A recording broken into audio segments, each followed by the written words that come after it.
जय हिंद दोस्तों। तो स्वागत है आपका आज की इस नई वीडियो में। दोस्तों आज की इस वीडियो में हम आपको बताएंगे कक्षा 11वीं त्रैमासिक परीक्षा जो आपकी आज हुई है उसके रसायन शास्त्र के पेपर की। जी दोस्तों, तो दोस्तों आज की इस वीडियो में आप लास्ट तक जरूर बने रहिएगा क्योंकि मैं आज की इस वीडियो में इस पूरे पेपर का सोल्यूशन आपको बताऊंगा। तो एक एक करके आपको सभी क्वेश्चंस के आंसर आपको मिला लेने हैं। तो जितने भी मैं क्वेश्चंस के आंसर बताऊंगा दोस्तों 100% सही रहेंगे। तो दोस्तों लास्ट तक बने रहिए वीडियो में। तो चलिए दोस्तों सबसे पहले देख लेते हैं आपका जो सबसे पहला क्वेश्चन था सही विकल्प में आपका जो सबसे पहला क्वेश्चन था कि अणुओं की संख्या सर्वाधिक है। तो यहाँ पर इसका जो राइट आंसर है वो हो जाएगा आपका ए 2 ग्राम हाइड्रोजन में। अब देख लीजिए यहाँ पर आपका जो दूसरा क्वेश्चन है निम्नलिखित में से मात्रक रहित राशि है। तो यहाँ पर आपका सी इसका राइट आंसर हो जाएगा मोल अंश।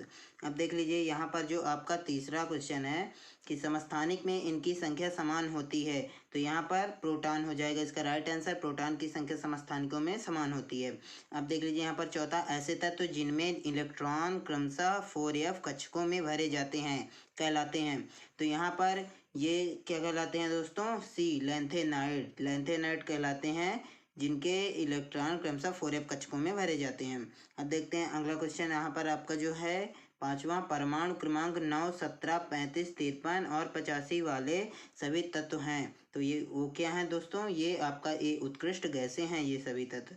अब देख लीजिए यहाँ पर छठवां है रेखीय अणु है। तो यहाँ पर जो आपका है रेखीय अणु, तो रेखीय अणु आपका हो जाएगा CO2b इसका राइट आंसर हो जाएगा। अब देख लीजिए यहाँ पर आपका जो सबसे लास्ट में है सातवां सर्वाधिक सहसंयोजी गुण है। तो दोस्तों यहाँ पर गुण के जगह पर यहाँ पर आपका अणु तो होगा। तो यहाँ पर आपका क्या हो जाएगा क्वेश्चन? सर्वाधिक सहसंयोजी अणु है। तो यहाँ पर आपका राइट आंसर हो जाएगा CaCl3। अब देख लीजिए यहाँ पर आपका रिक्त स्थान है क्वेश्चन नंबर 2 में। यहाँ पर भी आपको 7 दिए गए हैं क्वेश्चंस। तो यहाँ पर आपका जो पहला है 18 मिलीलीटर जल में मोलों की संख्या। तो यहाँ पर 18 मिलीलीटर जल में मोलों की संख्या क्या होगी आपकी? 1 होगी। अब यहाँ पर दूसरा देख लीजिए एक कक्षक में अधिकतम इलेक्ट्रॉन होते हैं। तो एक कक्षा में अधिकतम 2 इलेक्ट्रॉन होते हैं।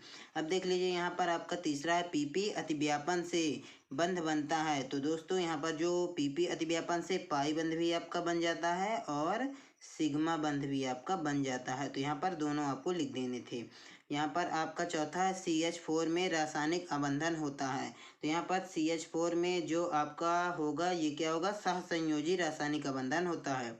अब देख लीजिए अगला क्वेश्चन है पांचवा आवर्त सारणी में धातु और स्थित है। तो यहाँ पर आपका क्या हो जाएगा? बाईं ओर स्थित है। अब देख लीजिए छठवां है PF5 अणु की आकृति डैश डैश है। तो यहाँ पर क्या हो जाएगा? त्रिभुजीय द्विपिरामिडीय। यहाँ पर क्या हो जाएगा आपका? त्रिभुजीय द्विपिरामिडीय है। अब यहाँ पर लास्ट में है सबसे आपका कि को रसायन विज्ञान का पिता कहते हैं। तो यहाँ पर इसका राइट आंसर हो जाएगा आपका लेवोजियर को रसायन विज्ञान का पिता कहा जाता है। अब देख लेते हैं आपका जो अगला क्वेश्चन है सही जोड़ी में आपका क्वेश्चन नंबर 3 है। तो यहाँ पर आपका 7 दिए गए हैं और इस बी कॉलम में आपके 8 हैं। तो आपको मिलाने थे। तो मैं आपको डायरेक्ट इनके आंसर बता देता हूँ। जैसे आपका ये जो पहला है उत्कृष्ट गैस है। तो उत्कृष्ट गैस का ये हो जाएगा आपका ई नियान। अब देख लीजिए यहाँ पर आपका दूसरा है हीरे की संरचना। तो हीरे की संरचना आपकी क्या हो जाएगी? डी त्रिविम जालक।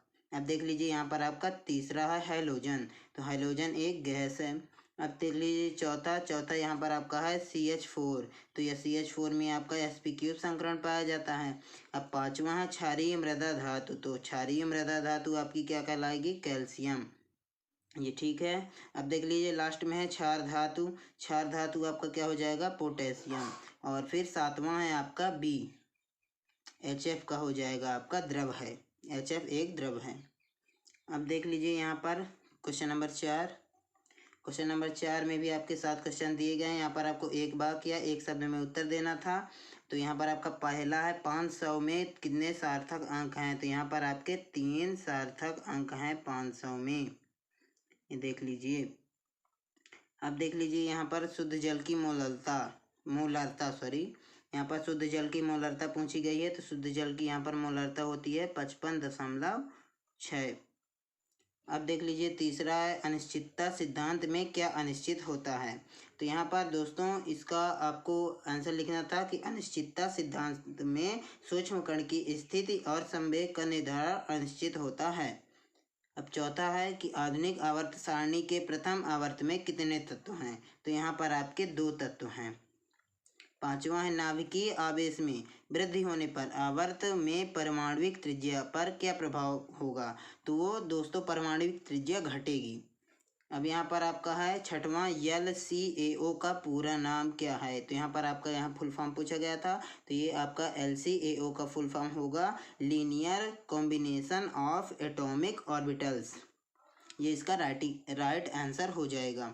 अब देख लीजिए यहाँ पर आपका सातवां है लोहा तांबे को उसके लवण के विलयन में से क्यों विस्थापित करता है। सातवां क्वेश्चन आपका था ये। तो इसका जो आंसर हो जाएगा वो ये हो जाएगा दोस्तों कि लोहा जो होता है वो तांबे से अधिक क्रियाशील होता है, इसीलिए वो उसके लवण के विलयन में से विस्थापित कर देता है। अब देख लीजिए दोस्तों ये आपके क्वेश्चंस थे, काफ़ी सरल क्वेश्चंस थे, काफ़ी सरल आपका क्वेश्चन पेपर आया था। तो आशा करता हूँ आपसे पूरे पेपर बन गए होंगे। तो दोस्तों ये था आज का ये पूरा PDF का जो जितने भी क्वेश्चंस थे उन सभी के आंसर मैंने आपको प्रोवाइड करा दिए हैं। ऐसी वीडियोस पाने के लिए हमारे चैनल को सब्सक्राइब करें और बेल आइकन को जरूर प्रेस करें। वीडियो को लास्ट तक देखने के लिए बहुत बहुत धन्यवाद। जय हिंद।